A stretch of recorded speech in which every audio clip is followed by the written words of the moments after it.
Share बाजार, ये नाम सुनते ही दिमाग में क्या आता है? डर, कंफ्यूजन।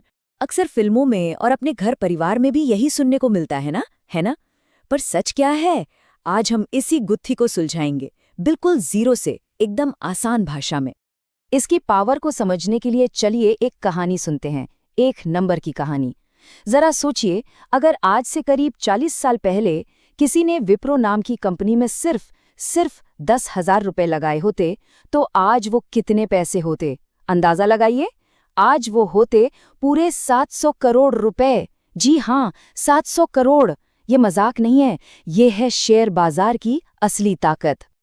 लेकिन मन में फौरन वो आवाज आती है, अरे ये तो सट्टा है, जुआ है, इसमें तो सब बर्बाद हो जाता है। और ये डर लगना बिल्कुल नॉर्मल है। हम सबने यही सुना है। और सच कहूं तो इसी डर की वजह से ज्यादातर लोग कभी पहला कदम उठा ही नहीं पाते। तो फिर सच क्या है? क्या ये वाकई कोई रातों रात अमीर बनाने वाली लॉटरी है, या फिर बस पैसा डुबाने की एक मशीन? चलिए आज इस डर के पर्दे को हटाते हैं और देखते हैं कि असलियत क्या है। तो सबसे पहले हमें ये समझना होगा कि शेयर बाजार असल में है क्या चीज। और मैं आपको बता दूं, ये बिल्कुल भी जुआ नहीं है, ये है हिस्सेदारी, ओनरशिप। तो जब हम कहते हैं शेयर, तो इसका मतलब क्या है? देखिए, बहुत सिंपल है। जब आप किसी कंपनी का एक शेयर भी खरीदते हैं ना, तो आप असल में उस कंपनी का एक छोटा सा हिस्सा खरीद रहे होते हैं। मतलब आप उस कंपनी के को ओनर, एक सह मालिक बन जाते हैं। इसको ऐसे समझिए, मान लीजिए आपका कोई दोस्त एक नया कैफे खोल रहा है और आप उसमें कुछ पैसे लगाते हैं। अब अगर वो कैफे चल पड़ा, बिजनेस बढ़ गया, तो आपका पैसा भी तो बढ़ेगा, है कि नहीं? बस शेयर बाजार भी एग्जैक्टली यही है। फर्क सिर्फ इतना है कि आप अपने दोस्त के कैफे की जगह टाटा, रिलायंस या किसी और बड़ी कंपनी के बिजनेस में हिस्सेदार बन रहे हैं। जब वो कंपनी ग्रो करती है, तो आपका पैसा भी ग्रो करता है। ये एक तरह की बिजनेस पार्टनरशिप है, कोई जुआ नहीं। ठीक है, ये तो समझ आ गया कि ये बिजनेस में हिस्सेदारी है। पर अब अगला बड़ा सवाल आता है, भाई रिस्क कितना है और कमाई मतलब रिटर्न की उम्मीद कितनी रख सकते हैं? चलिए अब जरा नंबर्स पर नजर डालते हैं। अगर हम एक लंबे समय की बात करें तो देखिए, हमारी जो बैंक एफडी होती है वो कितना देती है? करीब 6 से 7%। गोल्ड या रियल एस्टेट मान लीजिए 8 से 10%। लेकिन शेयर बाजार ने हिस्टोरिकली मतलब पिछले कई सालों में एवरेज 18 से 20% का सालाना रिटर्न दिया है। सोचिए जरा, एफडी से लगभग 3 गुना और सोने प्रॉपर्टी से भी लगभग डबल। पर हाँ, एक मिनट, ये कोई जादू की छड़ी नहीं है जो 1-2 दिन में घूम जाएगी। इस तरह का रिटर्न कमाने के लिए आपको कम से कम, और ये बहुत जरूरी है, कम से कम 5 साल या उससे ज्यादा का नजरिया रखना होगा। ये एक मैराथन है, कोई 100 मीटर की स्प्रिंट रेस नहीं है। तो अब जब बेसिक फंडे क्लियर हो गए हैं, तो सवाल आता है कि ठीक है, शुरू कैसे करें? और यकीन मानिए, ये जितना मुश्किल लगता है ना, उतना है नहीं। चलिए मैं आपको एक सिंपल सा एक्शन प्लान देती हूँ। सबसे पहली और सबसे बड़ी गलतफहमी कि इसके लिए बहुत सारे पैसे चाहिए।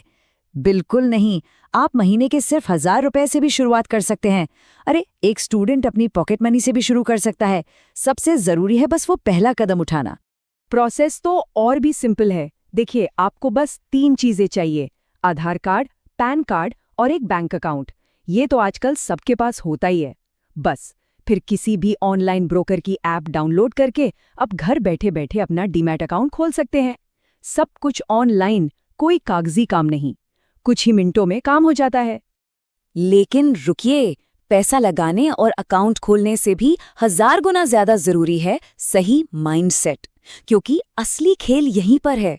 ज्यादातर लोग जो पैसा डुबाते हैं ना, वो यहीं पर गलती करते हैं और फिर बेचारे बाजार को बदनाम करते हैं। देखिए, बाजार में ना 2 तरह के लोग आते हैं। एक होता है गैम्बलर यानी जुआरी। वो सोचता है आज पैसा लगाता हूं, कल डबल हो जाएगा, रातों रात अमीर। और दूसरा होता है इन्वेस्टर यानी निवेशक। वो एक अच्छे बिजनेस में पार्टनर बनता है और उसे ग्रो करने का, बढ़ने का टाइम देता है। और यकीन मानिए, बाजार हमेशा हमेशा इन्वेस्टर को ही रिवॉर्ड देता है। इसको एक और तरीके से सोचिए। जब हम कोई प्रॉपर्टी खरीदते हैं, कोई जमीन या मकान, तो क्या हम ये सोचते हैं कि 4 महीने में इसके दाम डबल हो जाएंगे? नहीं ना, हम उसे सालों तक रखते हैं। तो फिर शेयर्स के साथ इतनी जल्दबाजी क्यों? इसके साथ भी वही लॉन्ग टर्म वाला नजरिया रखना जरूरी है। कंपनियों को ग्रो करने का टाइम तो देना पड़ेगा। और हाँ, वो एक और मिथक कि इन्वेस्ट करने के लिए कॉमर्स या फाइनेंस का एक्सपर्ट होना जरूरी है। अरे बिल्कुल नहीं। सच तो ये है कि डॉक्टर्स, इंजीनियर्स, स्टूडेंट्स, आर्टिस्ट्स, कोई भी, लिटरली कोई भी एक अच्छा इन्वेस्टर बन सकता है।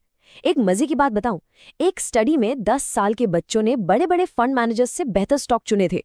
पता है कैसे?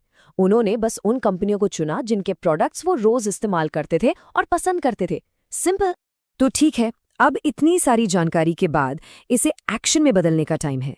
तो आपका पहला कदम, योर फर्स्ट स्टेप, क्या होना चाहिए? तो पूरी बात का निचोड़ बस एक लाइन में ये है, इन्वेस्टिंग का मतलब है एक अच्छी कंपनी के बिजनेस में लंबे समय के लिए हिस्सेदार बनना। बस, ये कोई रातों रात अमीर बनने की स्कीम या लॉटरी का टिकट नहीं है। तो जाते जाते मैं बस एक सवाल छोड़कर जा रहा हूं। खुद से पूछिएगा, आपका पैसा आपके लिए कितनी मेहनत कर रहा है? क्या वो बस बैंक अकाउंट में सो रहा है, या फिर देश की बेहतरीन कंपनियों के साथ मिलकर आपके लिए दिन रात काम कर रहा है? फैसला आपको करना है।